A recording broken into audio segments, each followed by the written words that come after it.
Welcome back to part 2 of Tithing and the Law of Circulation, what it's all about and does it make a difference. You think the thought of not being able to afford the tithe. When we do that, you have cut yourself off from receiving the good that you desired. As you might have been even wondered why God is not providing you with all your heart's desires. Maybe you're working on a prosperity consciousness and nothing is happening. Well, here's why. When you're saying you can't afford the tithe, what you are saying is that you're too poor in consciousness to receive any prosperity. Tithe to the source of your spiritual nourishment. Tithe is a recognition of God within as being the source of all your good, and that is where the source of all your good comes from. Mentally and outwardly acknowledge God as the source of your good as you tithe. Tithing should never be for the purpose of financial gain. You do not tithe expecting a reward, but the tither should expect abundance to pour into his or her life from unexpected channels as well as expected channels. Nothing is withheld.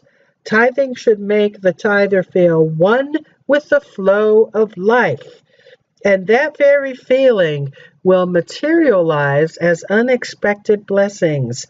Let me repeat this. Nothing is withheld. Tithing should make the tither feel one with the flow of life, and that very feeling will materialize as unexpected blessings. Tithing is actually a spiritual practice.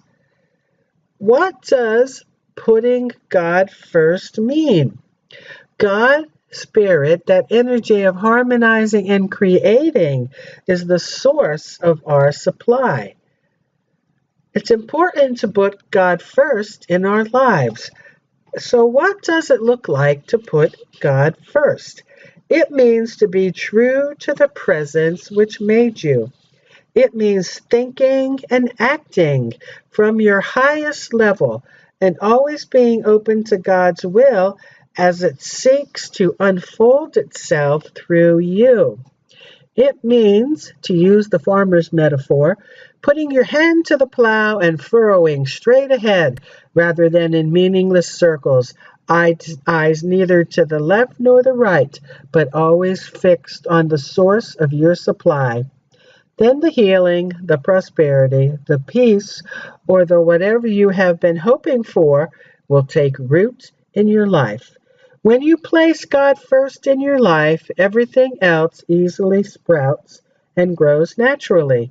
This is simply another way of phrasing Jesus's advice. But seek first God's kingdom and God's righteousness, and all these things shall be yours as well. And this is absolutely true. When you put God, the source of your supply, first in your life, you will get unexpected blessings. Our responsibility, your responsibility, is to seek the kingdom of God and put God first in your life. The promise is that when you do this, everything you need to make you happy and complete will be provided for you. Putting God first lets your life experience flow out of your relationship with God, rather than trying to use God to change your life experience. Aim for the experience of the presence of God, to be tunnel visions toward God, one might say. This means release anything that blocks you from an experience. In this way, what you seek is able to seek you. The healing, the love, the prosperity, all these things shall be yours as well. It's so heartening to know that when you put God first in your life, you don't have to concern yourself with the details of how things are going to work out. The need to manipulate other people and the pressure to control events disappears.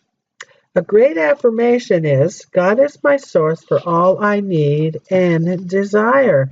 And what are some ways that you put God first? Some additional ways of putting God first is to meditate and to do positive affirmations. I have a list of affirmations and how to use them in the bonus section of this class. Now I want to talk about circulation. A lack of circulation in your home or office, the air becomes stale. Well, there is a lack of circulation of fresh water in a pool or a pond, the water becomes stagnant. Likewise, when there is a lack of circulation of good by people, good may seem to be in short supply. Today, I invite you to agree to be a circulator of good. Be willing to both give and receive, sometimes in that order. Discover that the true joy of life is in giving. Decide to give first in every area of your life. And I also want to mention that it's also important to be a gracious receiver, because there are many people who are able to give but have a difficult time receiving.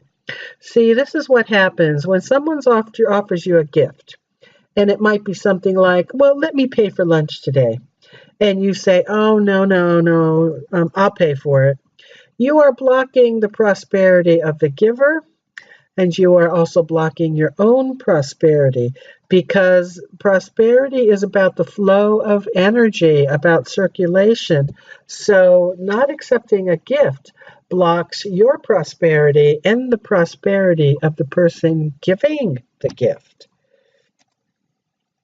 Humanity can be characterized in one or two areas. We have the vacuums.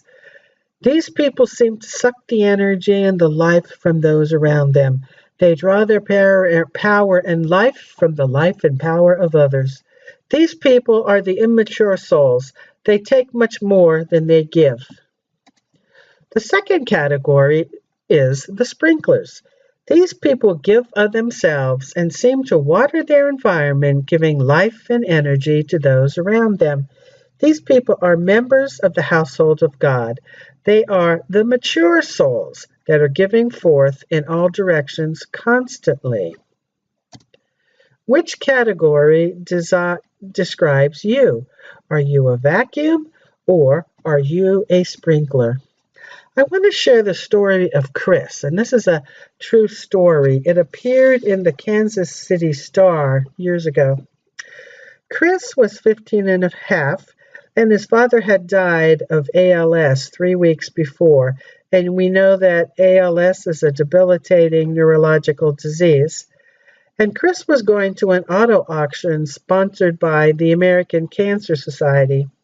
He had worked and saved $1,500, and he was going to buy his first car.